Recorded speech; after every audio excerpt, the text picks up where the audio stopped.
Alors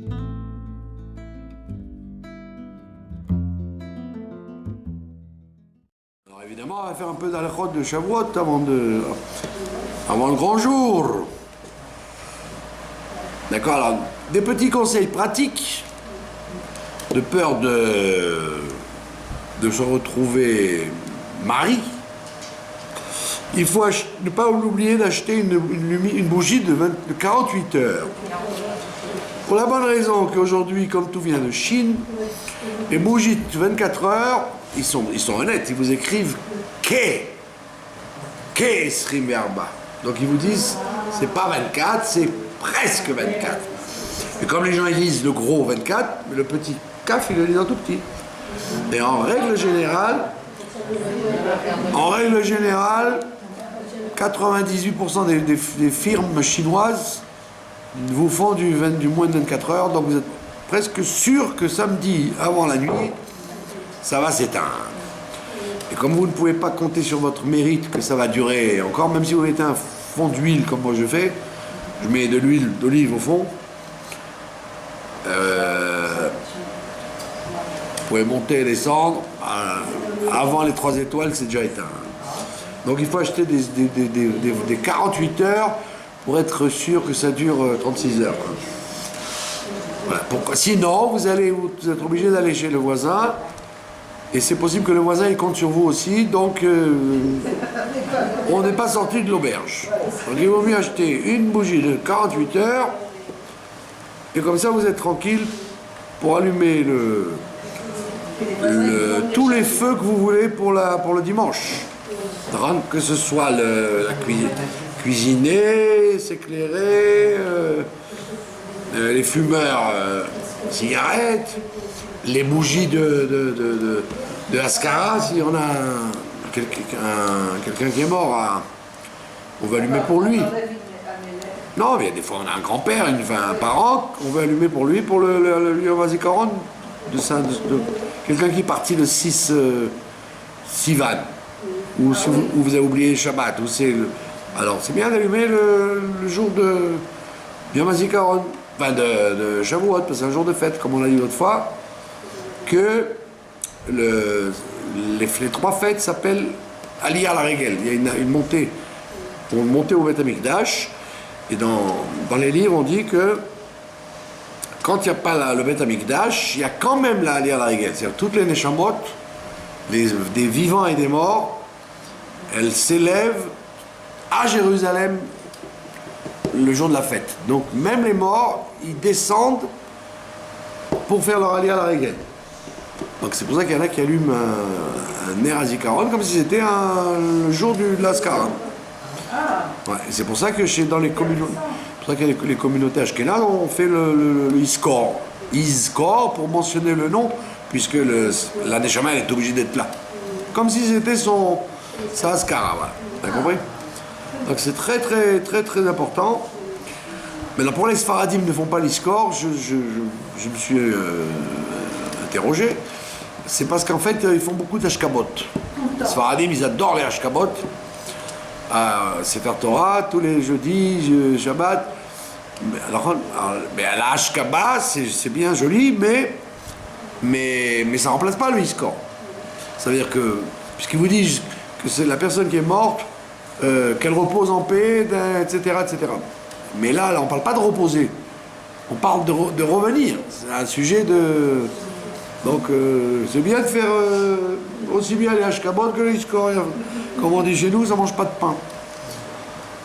Voilà, donc ça c'est le conseil pratique de ne pas oublier d'allumer la bougie de 48 heures avant le Shabbat, bien évidemment. Et maintenant, tout ce qui est minag, les gens ils en font ils nous ont transformé Shavuot dans la fête du fromage. Donc on a la fête des fromages. En vérité, ça n'est qu'une coutume. Ce n'est qu'une coutume. C'est pas un din. Il n'y a pas de mitzvah de Shavuot. La mitzvah, c'est de faire le kiddush, et de recevoir la Torah. Mais il n'y a pas de mitzvah particulière comme à Pessah ou à Sukkot. Il y a des mitzvot particuliers, des objets qu'on prend. Là, il n'y a aucune mitzvah, il faut recevoir la Torah. Donc les gens, ils adorent quand même les choses qu'on attrape, alors ils ont dit, ah, les fromages. D'accord? Alors c'est vrai que il y a beaucoup de raisons pour lesquelles on mange des plats lactés, et l'une d'entre elles, je vous l'avais déjà donnée à plusieurs reprises, que le lait, ça c'est une bonne gifle aux écologistes et aux gens qui m'énervent, quand vous rentrez dans des super et des macolettes, les gens, qu'ils soient vieux ou jeunes, français ou israéliens, ou Khiloni ou Dati, ils sont là. Chaque produit, il faut qu'ils regardent la date, comme si on va crever si ça a dépassé la date. Moi, je regarde jamais la date, j'en ai rien à faire. Même si c'est périmé depuis 3 mois, 6 mois, j'en ai rien à faire. Comme disait Rabbi Hanina ben Dossa, ça n'est pas le serpent qui tue, c'est la faute qui tue. D'accord? Donc à part si la boîte de conserve elle est enflée comme ça et que ça se voit qu'elle va éclater parce qu'elle est pourrie, mais sinon il n'y a aucun risque, il n'y a aucun rien du tout. C'est la maladie des Américains qui s'est propagée dans le monde entier et maintenant tout le monde tombe dans cette maladie. Alors le plus amusant dans cette maladie, c'est que les gens, le lait, attention le lait! Et la Torah elle te dit, mais espèce de rigolo, pourquoi on mange des fromages à Shavuot? Parce qu'on a reçu 10 commandements à Shavuot. Vous vous rappelez qu'on a reçu 10 commandements? Bon, très souvent les orthodoxes ne pensent pas que c'est pour les orthodoxes, ils pensent que c'est pour les chilonim, pour les fraïs. De ne pas voler, de ne pas convoiter.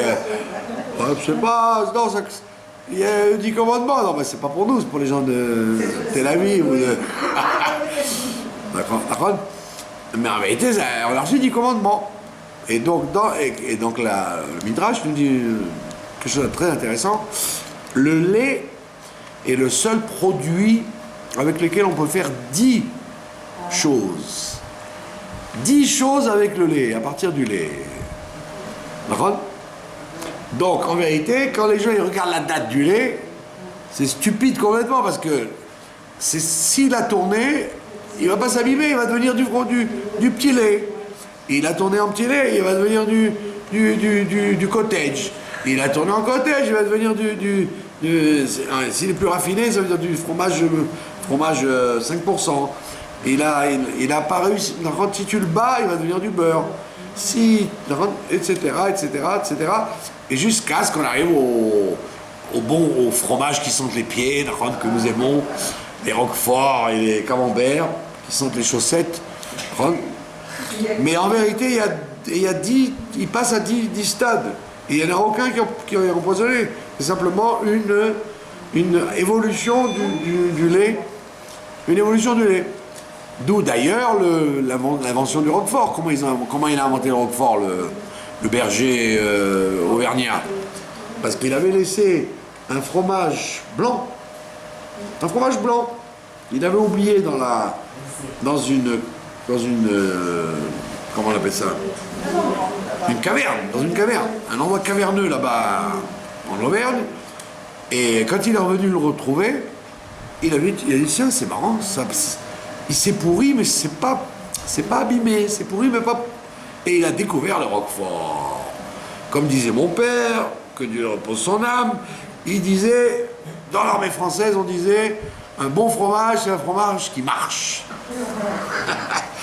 Un fromage qui marche. Et d'ailleurs, la halakha vous dit, si les vers ne sortent pas, vous n'avez aucun problème. Quand ils sortent, vous n'avez pas le droit. Mais s'ils sont dedans, ça marche, mais vous ne les voyez pas, la brioute. Donc c'est pour ça qu'on mange du fromage. Une des raisons pour lesquelles on mange des mets lactés, pour dire que le lait, c'est une chose qui ne s'abîme pas, qui évolue. Et donc c'est ça qui est intéressant, c'est que la Torah, elle fait pareil. Quand on a reçu la Torah, elle était comme du lait, mais avec le temps, elle a évolué sans s'abîmer. Alors que les goïms, toutes les théories des goïms, que ce soit les religions, les philosophies ou les cultes, eh ben, après un certain temps, ça, vous pouvez jeter à la poubelle, ça n'a aucun intérêt. Aujourd'hui, vous prenez les ouvrages de Karl Marx ou les philosophes du XVIIe siècle, vous dites, oh, c'est rasoir, plus personne ne s'intéresse à ça, ça veut dire. Le monde va tellement vite que tout devient vieux et tout devient poussiéreux. Alors que la Torah, au contraire, la Torah, plus elle vieillit, et plus elle se transforme en fromage, en quelque chose de meilleur que ce qu'il était avant. Donc tout ça, ce sont des coutumes, c'est pas un dîme. D'accord ? Donc par exemple, celui qui n'aime pas le fromage, il y a des gens qui ne supportent pas les fromages, les plats lactés, on ne va pas les obliger à manger du lacté pendant Shavuot. Donc celui qui n'aime pas, il n'en mange pas. Et celui qui aime, il n'est pas obligé d'en faire une maladie, d'accord? Mais non, comme j'ai dit l'autre fois, si vous preniez un café au lait le matin, de Shavuot, un café au lait ou un verre de lait, ça y est, vous avez mangé du halavi. Voilà, maintenant pour le reste de la journée, on va relier, si vous voulez, halakha et Shavuot, parce qu'en fait ça va ensemble. Et une grande question, très grande question. En général, dans les fêtes, les 3 fêtes de pèlerinage, ou Rosh Hashanah, ou Yom Kippour, les femmes ont un rôle à jouer là-dedans. On voit les femmes, elles viennent à la synagogue à Kippour, elles s'habillent en blanc, elles mettent des bijoux en argent pour pas être en or, ou en or blanc. Elles sont des grenouilles de bénitier, elles prient dans le marzor toute la journée. D'accord? Pourquoi vous riez? Ouais. Il y en a des comme ça, des femmes qui peuvent rester 26 heures dans la synagogue. D'accord?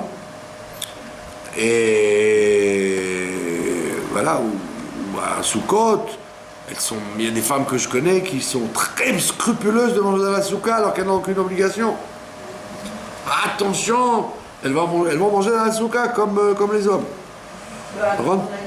Pessar, là il n'y a pas de problème, elles sont tenues. Elles n'ont pas le choix. Rosh Hashanah, il y en a qui font très attention d'écouter le chauffard. Mais Pitom arrive Shavuot. Alors, c'est une fête d'hommes, ça, Shavuot. Parce qu'on te dit, le tikkun, c'est pour les hommes. Ou l'agmara pour les litaïm. Les litaïm, ils font pas le tikkun du shla kadosh, ils font l'agmara. Ils étudient l'agmara toute la nuit. Vous allez dans les yeshivot de litaïm, ça, c'est très, très, très vivant. D'accord? Les hommes chez les Sfarad et les Chassidim, ils disent le tikkun. D'accord?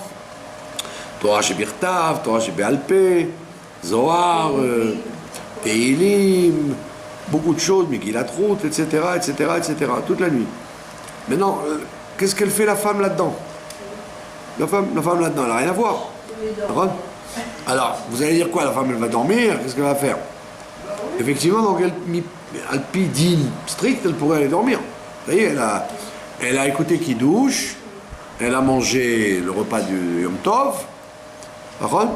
Si elle est gentille, elle peut rester avec les enfants, leur raconter une histoire de David Ameller ou une petite histoire comme ça avant de dormir.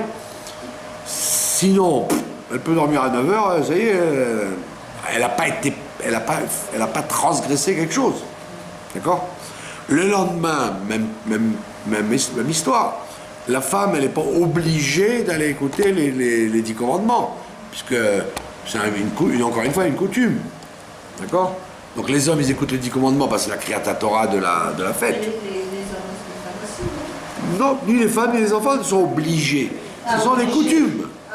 Ce sont des coutumes. D'accord? Le rabbi a beaucoup secoué ce truc-là pour justement faire bouger le monde juif. Mais Alpi Halakha, moi je connais des Sfaradim, que Dieu les bénisse, ils prient au Netz, d'accord? Ils prient aux 5h du matin, donc la plupart des femmes et des enfants, ils sont pas sur pied à 5h. C'est très difficile de... Alors les gens ils disent ouais c'est bien de prier honnête, d'accord, mais dans ce système-là, il y a ni les femmes ni les enfants n'ont rien fait, quoi. D'accord? Elles vont juste se lever pour prendre du flan, d'accord, des yaourts, et dire Khamsamea. Donc on voit bien que la femme, officiellement, stricto sensu, comme on dit, elle n'a rien à faire dans Shavuot si ce n'est de faire kidouche et le repas. Voilà. Et mieux que ça, si la femme, elle a oublié de faire Ayal et Veyavo, elle n'est pas obligée de recommencer. Parce que là, il y a bien écrit que à Yom Tov, on n'est pas obligé de manger du pain. C'est pas comme Shabbat. Donc si quelqu'un, par hasard, ou par goût, il n'a pas envie de manger du pain, il bricole, eh ben il n'est pas, c'est pas une interdiction pendant Shavuot, parce que Pessah, il y a la matzah. Sukkot, comme on est sous la soukha, alors on mange kazaïd de pain avec son mari, ou avec son père, ou avec son frère, etc. Mais Shavuot, c'est un Yom Tov, donc Yom Tov, on te dit, étant donné que si on avait oublié de faire Yalé Veyavo, on n'aurait pas besoin de le refaire, donc on n'oblige pas les femmes à le refaire. Bon, évidemment, le Khatrila, il ne faut pas oublier. Pourquoi? Parce que théoriquement, on aurait pu ne pas manger du pain. On aurait pu manger des gâteaux et faire kavod à la fête sans manger du pain. Donc on ne les oblige pas à faire Yalé Veyavo. Donc voilà, qu'est-ce qu'il leur reste aux femmes? Et pourtant, on vous dit que la fête de Shavuot, les femmes ont reçu la Torah en premier. Elles étaient aux premières loges en bas de la montagne. Et les hommes étaient derrière. Donc c'est quand même, ça pose une contradiction particulière. Si les femmes et les jeunes filles étaient devant et les hommes étaient derrière, et qu'on n'a pas employé le même discours pour parler aux femmes et pour parler aux hommes. Donc on voit bien que les femmes, elles étaient partie prenante du don de la Torah. Alors, que passa? Qu'est-ce qui s'est donc passé?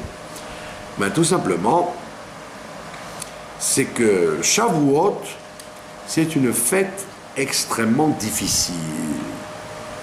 Pourquoi? Parce que Shavuot, c'est la fête du Matan Torah. C'est la fête où Dieu a donné la Torah. Et il la redonne chaque année. Comme il la redonne chaque jour en miniature, il la redonne en grand tous les ans. Matan Torah. C'est ce qu'on dit dans la prière. Matan Torah Tenu.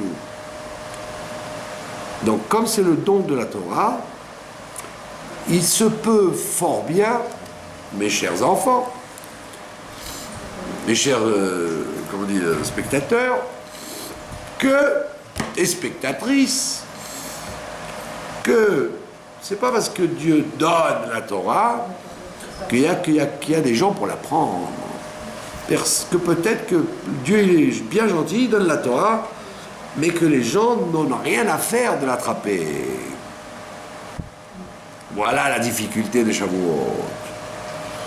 Dans les autres fêtes, il y a une chose à faire. On te dit, écoute le chauffard, jeûne, mange de la matzah, mets-toi dans la soukha. Il y a quelque chose, une action, une péoula, une action particulière que tu dois faire. Donc tu as le sentiment que, voilà, tu as fait la fête. Tu as fait la fête comme il faut. Mais là, il n'y a rien à faire. Ah, il n'y a rien à faire? C'est là le piège. Il n'y a rien à faire parce qu'en vérité, il y a tout à faire. C'est d'accepter la Torah. Et pour accepter la Torah, ça n'est pas de la tarte. Même de la tarte à la crème fraîche. D'accord? Ça veut dire qu'on te dit, c'est toi qui dois être investi complètement pour la recevoir, cette Torah. Comme la blague qu'on raconte tout le temps, je vous l'ai raconté 3 millions de fois, c'est pas grave, on peut répéter. qu'à Pessah, on te dit, après Pessah, mets la vaisselle dans le placard. Après Sukkot, on te dit, mets les bois de la Souka et le lulav dans le placard. On te dit à Shavuot, fais très attention qu'une fois que tu as reçu la Torah, de ne pas la mettre dans le placard. D'ailleurs, bon, allez hop, à l'année prochaine. Aaron? Et les gens, ils rigolent de ça, mais en réalité, c'est ça la question. C'est que tu peux dire, bon, dimanche, j'ai reçu la Torah, mais bon, ça va, je ne vais pas en faire un plat. Bon, je ne vais pas en faire un plat. Mais maintenant, c'est ça la question. Le bon Dieu, il dit, je vous la donne, mais est-ce que vous l'acceptez ou pas? Est-ce que vous l'acceptez, Sakakol? C'est pour ça que la Chassidoute, elle dit, il faut souhaiter chaque fois, Kabbalat Torah, acceptation de la Torah, Besimcha, avec joie, ou Bepnimiut, et avec intériorité. Pourquoi cette formule? Simcha et Pnimiut. Pourquoi on a besoin de dire Kabbalat Torah, Besimcha, Bepnimiut? On dirait que c'est joli, bon, ça fait genre Chag Sameach, Joyeux Noël, et puis Christmas. Mais attends, mais c'est quoi cette formule? Justement, c'est la clé du problème, il est là. On te dit Matan Torah, on ne va pas te dire Matan Torah, c'est pas toi qui la donne. Kabbalat Torah, on te dit, je te souhaite de l'accepter. Et il y a une différence quand tu acceptes la Torah. Comme je dis aux gens, tu reçois une lettre, d'accord? Tu reçois une lettre. Alors, il y a des lettres, tu les reçois, c'est pas très, comment dire, c'est pas très personnalisé. Cher habitant de Jérusalem, nous allons bientôt faire un deuxième tramway, puis ok, tu la jettes dans la poubelle. D'accord? Maintenant, si tu reçois une lettre, cher X, avec ton nom, vous êtes invité à recevoir 2 millions de dollars, mais voici les conditions. Oula! Là, ça y est, tu arrêtes de manger, tu arrêtes de dormir, tu ne réponds plus au téléphone, tu lis ça avec attention. Quelles sont les conditions pour les camions de 2 millions de dollars? Il y a mon nom. Ah oui. Là, ça change tout. Et tu vas essayer, tu vas avec ta femme, tu vas rester jusqu'à 3h du matin à cocher les trucs. Apporte-le. Attends, mais il faut téléphoner à l'avocat. Est-ce qu'on est là-dedans? Attends, mais on a plus de 52 ans. Moi, j'ai moins de 23. Est-ce que je sais tous les détails? Et on est habité en Europe, c'est bon, tac, on a toutes les conditions. Pitom, ça t'intéresse. Pourquoi? Parce qu'il y a 2 millions de dollars. Pitom, tous les détails, tu les fais bien, Pitom. Voilà la différence. C'est que quand on te dit, tu reçois la Torah, tu dis, ok, d'accord, qu'est-ce qu'il y a dans la Torah? Ah ouais, d'abord Hachem, lui, il a dit à Moshe, ok, hop, et à la poubelle. Puisque je sais, déjà je connais ce qui est écrit comme ça. On dit non, Kabbalat Torah, c'est-à-dire que chaque détail de la Torah doit t'interpeller. Est-ce que tu es pas capable, oui, mais est-ce que tu es d'accord, est-ce que tu es partisan d'attraper la Torah comme il faut, de la prendre au sérieux? Alors, étonnez-vous. On a le sentiment, par contre, que les hommes, non. C'est pour ça qu'on leur met sur la tête, par contre, les 10 commandements, le tikkun, les thunes, et les femmes, non. Pourquoi on leur demande rien? Parce qu'on estime que les femmes, c'est tout naturel. C'est tout naturel que les femmes acceptent la Torah. C'est comme ça qu'il paraît que c'est écrit.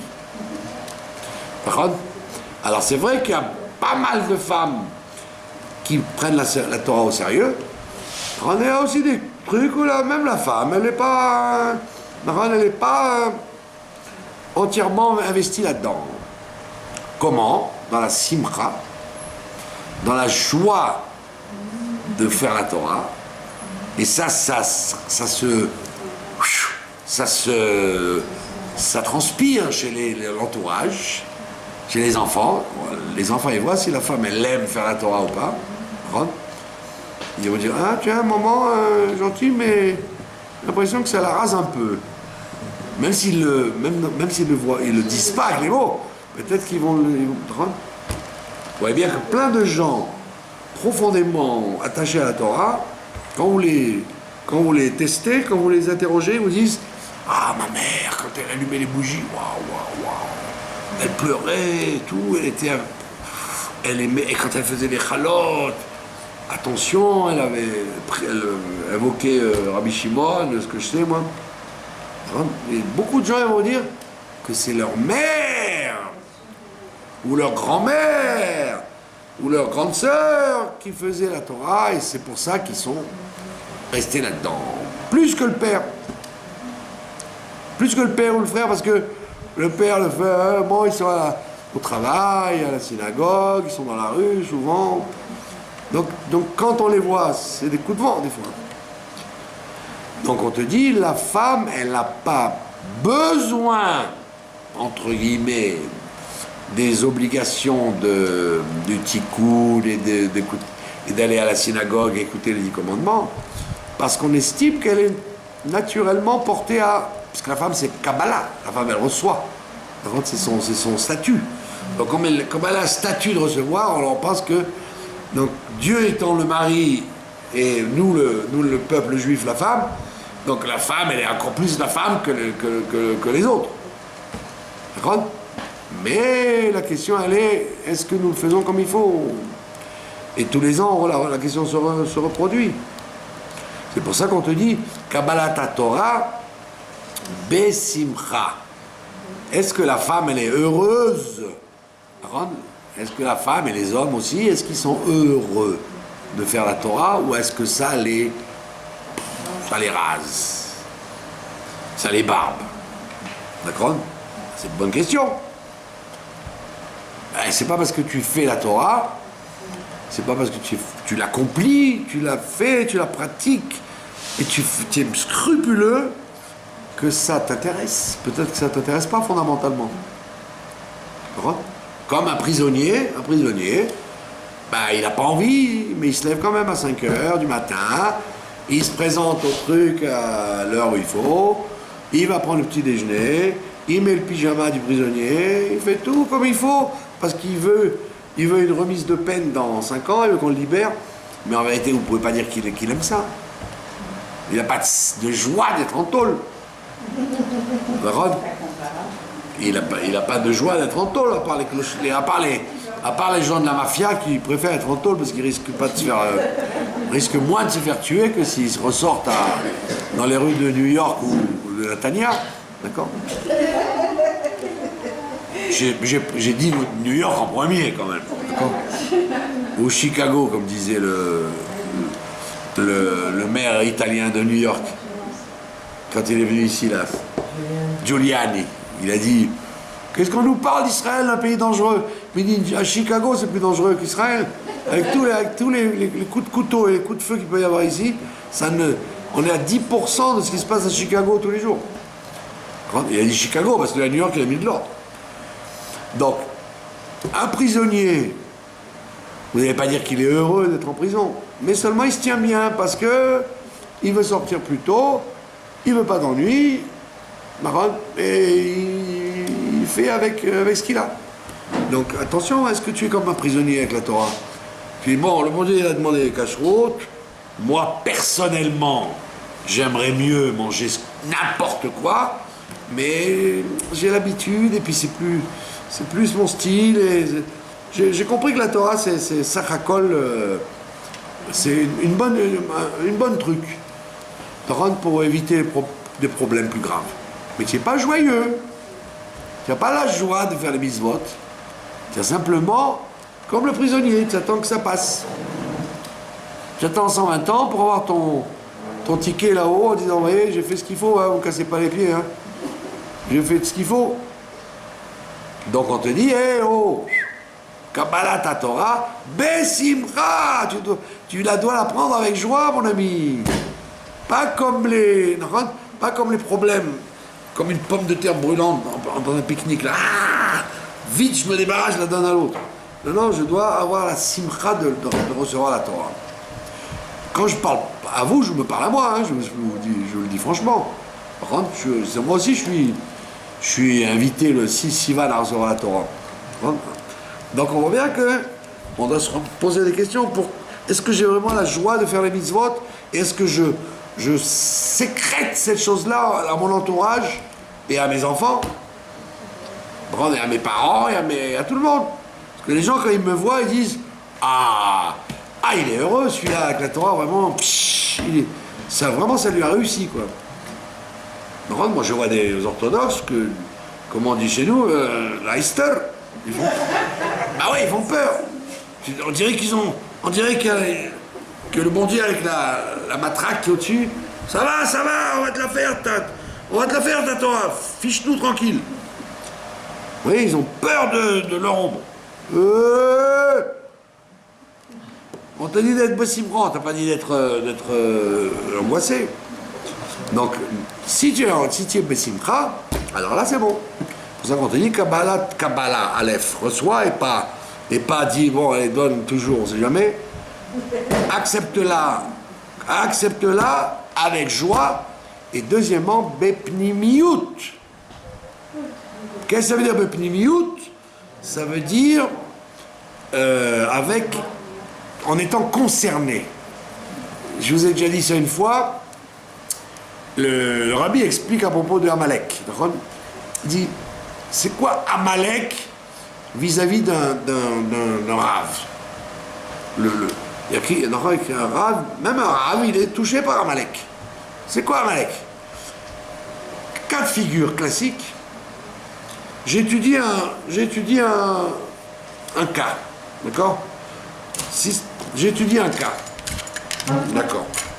Donc je l'étudie sérieusement, très bien. Une fois que j'ai fini d'étudier, je ferme le livre. Voilà, ça y est. J'ai étudié la Torah. Le rabbi te dit, attends, maintenant, si tu as bien étudié cette chose-là, maintenant, une personne, elle rentre, elle dit, écoutez, votre arabe, j'ai une très grande question. Alors oui, c'est quoi votre question? Eh ben, et la question, c'est ce que vous avez fait maintenant. Il dit, le rabbi, il dit, si le rabbi est sérieux, il va dire, oh là là, attends, je reprends le livre et je revois tout en détail parce que là, j'ai vraiment quelqu'un qui a besoin de la réponse. Alors pourquoi la première fois non? Donc la première fois, tu étais touché par Amalek, en fait. J'ai étudié ça en disant, bon, c'est un cas, si ça se présente, bon, ok, on verra bien, mais... Alors, quand il se présente pour de bon, tu t'es réveillé ce matin maintenant. La même chose. C'est ça ce qu'on appelle pnimiyut. La pnimiyut, ça veut dire quand la chose, elle est urgente. Elle est urgente. Moi, je me rappelle, un jour, j'étais dans une salle comme ça, puis il y avait un extincteur. Il y avait écrit les règles dans un cas où il y a le feu. Attraper l'extincteur comme ça, faire enlever le plomb, faire ça. J'ai dit, tiens, c'est compliqué, il y a 10 trucs à faire. Je dis pas. Je dis, mais non, imaginons maintenant quel feu. Alors, tu vas le lire tu vas l'apprendre par cœur le truc, tchic-tchac, parce que il y a le feu. Alors qu'il y a 5 minutes, tu disais ça en disant, ouais, c'est quoi cette histoire-là? Ah ouais, on ouvre, on enlève, ok, d'accord. Donc ça veut dire que s'il n'y a pas le feu, tu ne te comportes pas que quand il y a le feu. Et toute la vie, elle est comme ça. Quand tu n'as pas besoin de la chose, tu la prends par-dessus la jambe, t'en fiches. Mais quand tu as besoin de la chose, puis Tom, tu te dis, mais attends, mais il faut savoir comment ça marche, je peux pas faire n'importe quoi. Et bien c'est ça la pnimiyut. C'est ça la pnimiyut. C'est ça être interpellé par la Torah. C'est que quand tu étudies n'importe quoi et que tu écoutes n'importe quoi dans la Torah, tu dois dire, oh là là, mais ça peut me servir d'urgence, ça. J'ai besoin de ça d'urgence. Vous avez compris? Donc c'est toute la différence entre le mécanisme, comme les docteurs. Les docteurs, on leur apprend, voilà, anatomie, on fait ça, on fait ça, on fait ça, on fait oui. Après on leur dit, allez hop, allez, aux urgences maintenant, on va vous voir. Ah, il commence à trembler. Parce qu'il y a vraiment quelqu'un qui est en train de représenter ce qu'il a appris. Et toute la vie, elle est comme ça. Toute la vie, elle est basée sur le fait que la majorité des choses qu'on fait, ça ne nous importe pas grand-chose, c'est pas très urgent, c'est pas très important. Et quand ça se passe, là, on se dévoile. Et c'est pour ça qu'on te dit, première clé du problème, la simcha, tu dois être joyeux de recevoir la Torah. Si tu n'es pas joyeux, tu dois faire une grande chouva là-dessus. Très important d'être joyeux, et donc il faut se travailler sans arrêt sur la joie de la Torah. Et deuxièmement, pnimiut, ça veut dire penser que la Torah te parle. Le bon Dieu te parle. Et quand Dieu a parlé au Sinaï, ben, ils écoutaient. Ils étaient vraiment ébahis. Donc nous, on doit faire la même chose. Seulement, comme on est en état de somnolence, à cause de la galoute, donc c'est un travail qu'on doit faire de nous secouer. Et c'est ça la vraie réalisation de la fête de Shavuot. Et c'est pour ça que donc les dames, en fait, on prétend qu'elles sont plus aptes à recevoir la Torah Besimra ou Bepnimiut. Et comme on disait d'ailleurs, pourquoi Megillat Ruth, parce que vous voyez que Elimelech, le mari de Naomi, il échoue complètement, il fait que des bêtises. Par contre, il quitte la terre d'Israël, il meurt là-bas, en Moab, il perd ses 2 fils, il a fait tout faux, quoi. Alors que Naomi, la femme, bravo, Ruth, une femme, bravo, par contre, et les 2 fils, 0. Donc on voit bien que dans l'histoire de l'humanité, les femmes, elles ont tendance à avoir toujours mieux réagi que les hommes. Et donc c'est pour ça que le Rabbi a donné ce coup de fouet en disant il n'y a pas de raison que les femmes ne viennent pas écouter les Aseret Adibrot et les enfants aussi. Parce qu'en fait, quand la Torah dit qu'ils ne sont pas obligés, c'est pas pour dire qu'ils n'ont pas besoin, c'est pour dire qu'ils n'ont pas, c'est qu'ils sont plus faciles à comprendre. Donc, tu es plus concerné, alors viens justement. Viens. La femme, quand Dieu n'est pas obligé, au contraire, elles vont encore plus. Oui. Donc c'est pour ça que, donc Bezrat Hashem, il faut être. Si Mashiach n'est pas venu entre-temps, ce qui serait quand même une grave bavure de la police d'en haut, de ne pas nous envoyer le Mashiach d'ici Shabbat. Donc il faudra quand même réfléchir à ce message, prendre la Torah avec joie, se travailler en disant chaque fois que je fais les mitzvot, je ne suis pas si joyeux que ça, je devrais être beaucoup plus enthousiaste dans toute mitzvah que je fais, même les mitzvot les plus bêtes, de faire la vaisselle, basari, khalavi, etc. Même les choses anodines de ma journée, je dois les faire en pensant que j'accomplis la volonté de Dieu et avec joie.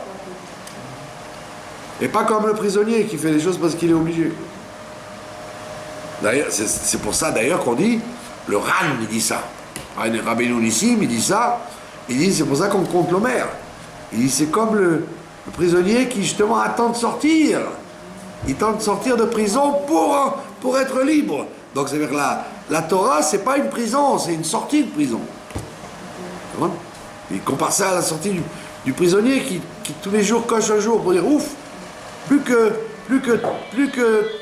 tel jour et je vais être libre. Ça veut dire que la Torah elle nous rend libres et non pas prisonniers. C'est pour ça qu'on dit que les tables étaient gravées, écrit ne lis pas gravé, ne lis pas, vous connaissez toutes ces trucs-là, ne lis pas Harut, gravé sur les tables, mais Cherut, la liberté.